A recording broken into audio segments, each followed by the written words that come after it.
दिल्ली शराब घोटाले में गिरफ्तार दिल्ली के पूर्व उप मुख्यमंत्री मनीष सिसोदिया को कल सुप्रीम कोर्ट से राहत नहीं मिली और साथ ही उसके कुछ देर के बाद ये खबर आई कि सत्येंद्र जैन और मनीष सिसोदिया से दिल्ली के मुख्यमंत्री अरविंद केजरीवाल ने इस्तीफा ले लिया है और अब उनके विभाग दूसरे दो मंत्रियों को दे दिया गया। हमारे साथ अलका लांबा जी हैं। जब सत्येंद्र जैन गिरफ्तार हुए 8 महीने का वक्त लग गया, उनसे उनका मंत्रालय नहीं लिया गया, लेकिन मनीष सिसोदिया की गिरफ्तारी और सुप्रीम कोर्ट से कल टर्न डाउन करने के बाद तुरंत इस्तीफा भी हो गया, विभाग भी बांट दिए गए। क्या वजह लगती है? देखिए, सच बताऊं, 5 साल मैं इसी आम आदमी पार्टी की विधायक रही। अरविंद केजरीवाल जी के साथ बहुत करीबी से काम किया है और अरविंद केजरीवाल जी की राजनीति निपटाने की रही है। एक एक करके कैसे कैसे जो भी उनके बराबरी पर थे चेहरे आंदोलन में फाउंडर मेंबर निपटाने का काम था। उसमें मनीष सिसोदिया का भी नंबर हमें मालूम था, आज नहीं तो कल आना है। 18 विभाग देकर एक बार तो ऐसा लगा कि बस सब कुछ उन्हीं उन्हीं को सरकारी वही चला रहे हैं। लेकिन ऐसे काम हो रहे थे, भ्रष्टाचार, शराब नीति में करोड़ों का घोटाला। सीबीआई की जांच के तुरंत बाद डर से शराब नीति वापस ले ली जाती है, पल्ला झाड़ लिया जाता है।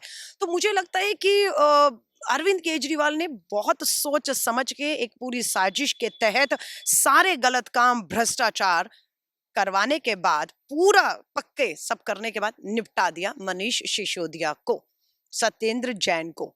अब बारी संजय सिंह की है। आप देख लीजिएगा, आ रहा है आपका राज्यसभा।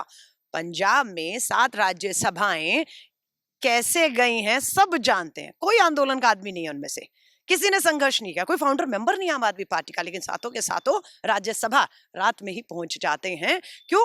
क्योंकि अब ये पार्टी जो है धन के बल पर जो है वो आगे बढ़ रही है। इसीलिए इनको लगा कि पैसा चाहिए, लेकिन पैसा शराब से कमाने लगे। एक के साथ एक बोतल फ्री, पथराव हुआ शराब की दुकानों पर, महिलाओं ने आंदोलन किया शराब की दुकानों के खिलाफ, तो महिला मार्शल से पिटवाई गई, है ना। लाइसेंस फीस जो माफ आपको जब्त करनी थी सरकारी खजाने को, चूना लगाया आपने, माफ कर दी करोड़ों का। सो पूरा एक अपने आप में अब बच निकलने का रास्ता नहीं था। और हम इस बात को से खुश हैं कि भ्रष्टाचार के आंदोलन से जो पार्टी निकली थी, जन लोकपाल, आज पूछ रहे हैं कहाँ है जन लोकपाल। अपने ही जन लोकपाल से जांच करा ली होती तो आज छटपटाना नहीं पड़ता कि सीबीआई और ईडी ने आपके नेताओं को, और कितने 9 साल नहीं हुए इस पार्टी को आए हुए, 15 साल शीला दीक्षित की सरकार को बदनाम करने वाले रामलीला मैदान में, 10 साल की डॉक्टर मनमोहन सिंह सरकार को बदनाम करने वाले 2G 3G कोयला घोटाला, कॉमनवेल्थ घोटाला, 9 साल में केंद्र में भाजपा, दिल्ली में केजरीवाल।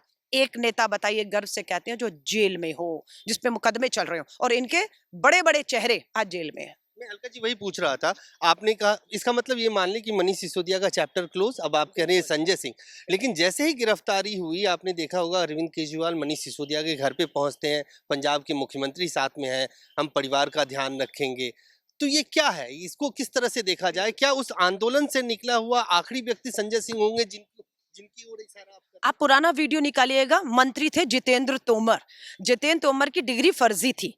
अरविंद केजरीवाल टीवी पे आकर कहते रहे, मैंने जितेंद्र तोमर की डिग्री कागज देख लिए हैं, वो सच्चा है, हमारे मंत्री को डराया जा रहा है, धमकाया जा रहा है।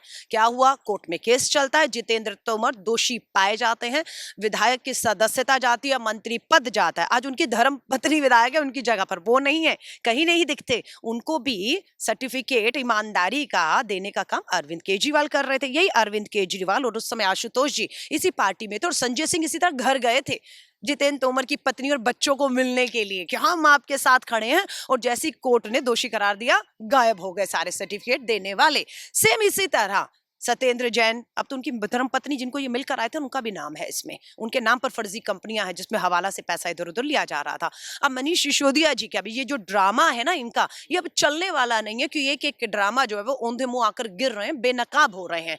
ये आए थे व्यवस्था परिवर्तन करने, लेकिन व्यवस्था नहीं, सिर्फ सत्ता का लालची हो गया। इंडिया नंबर 1 बनेगा, दिल्ली नंबर 1 बन गया, पंजाब नंबर 1 बन गया। आज खालिस्तान, आतंकवाद मुंह उठाकर वहां कानून व्यवस्था देखिए अब क्या है।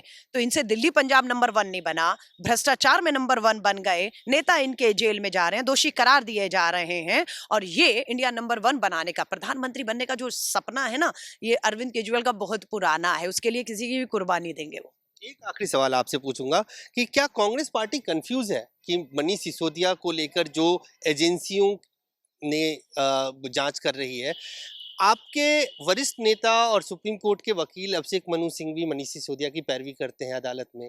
कांग्रेस पार्टी लगातार ये कहती है कि आम आदमी पार्टी के खिलाफ जो ये शराब घोटाला हुआ उसका पहला कंप्लेनेंट दिल्ली प्रदेश कांग्रेस है। आपके प्रदेश अध्यक्ष इस बात को के लिए गर्व करते हैं कि मैंने ही सबसे पहले शिकायत की थी।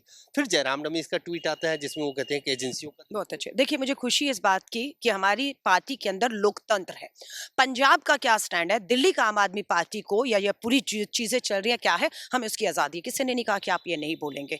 लोकल राजनीति को लेकर जो सच्चाइयां हैं वो हम जानते हैं। जहां पर दिल्ली की बात है, आपने अभी अभिषेक मनु सिंघवी साहब की बात की। उनकी एक प्रोफेशनल लाइफ है, वो बहुत सीनियर एक वकील है। मान लीजिए आप डॉक्टर हैं और आपके पास एक मरीज आता है, आपका धर्म क्या कहता है, उस मरीज का इलाज करना है।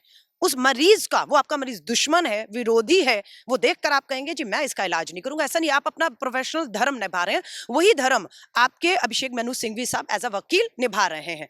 लाखों की फीस लेते हैं वो। अरविंद केजरीवाल आम आदमी, लाखों की फीस 5 मिनट की पेशगी के लिए अपने मंत्री को बचाने के लिए सुप्रीम कोर्ट की उन्होंने अदा की और कोई राहत नहीं मिली। मनु सिंघवी जी वहां पर कांग्रेस ने नहीं भेजे थे, एज अ राज्यसभा सांसद नहीं भेजे थे, पार्टी के तौर पर उनके लिए नहीं भेजे थे समर्थन के लिए, वो एज अ प्रोफेशनल गए थे। ठीक है, जिसमें कोई गलत नहीं है। अब आ जाइए जयराम रमेश जी के ट्वीट पे। मुझे मालूम है कि अरविंद केजरीवाल जी को मालूम था ये सब होने वाला है, इसलिए वो तेलंगाना गए, वो झारखंड गए, वो हमारे सहयोगी को महाराष्ट्र में मिलने जाते हैं और उसके बाद ये कार्रवाई के बाद एक एक से सबसे ट्वीट करवाते हैं। और कहीं ना कहीं हमें भी सहयोगी दल कहते हैं कि हम जो है अगर ऐसा करेंगे तो हम भाजपा के साथ दिखेंगे। जी नहीं, हम भ्रष्टाचारी के साथ नहीं दिखना चाहते हैं और इन्होंने भ्रष्टाचार किया है, इसके पुख्ता सबूत कांग्रेस ने, कांग्रेस के नेताओं ने हर मंच से खुद भी दिए हैं। और हमारा ये मानना, ये पार्टी भ्रष्ट है जो हमें ही कांग्रेस को बदनाम करके, कल सौरभ भारद्वाज क्या कह रहे थे, क्या कह रहे थे कि अरविंद केजरीवाल ईमानदार है, राहुल गांधी की तरह भागेगा नहीं। तो ये सहयोगी दल वीडियो देखें और साफ करें, ये भाजपा की बी टीम है।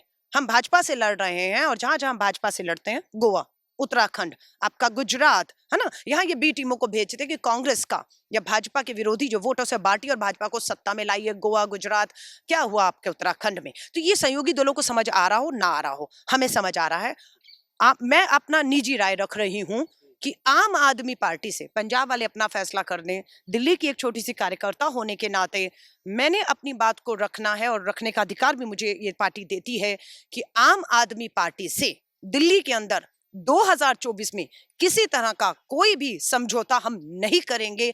ये पार्टी कांग्रेस को, कांग्रेस के नेताओं को बदनाम करके सत्ता में आई थी। माफी मांगे, सबसे पहले माफी मांगे शीला दीक्षित, स्वर्गीय शीला दीक्षित जी से, माफी मांगे डॉक्टर मनमोहन सिंह जी से, जिनको इन्होंने झूठे बदनाम किया। और 9 साल से केंद्र में भाजपा, दिल्ली में केजरीवाल है। एक नेता बताइए हम पर जिसपे आरोप साबित हो गया और जेल में हो, इनके नेता जेल में है, मुखौटा उतर गया है।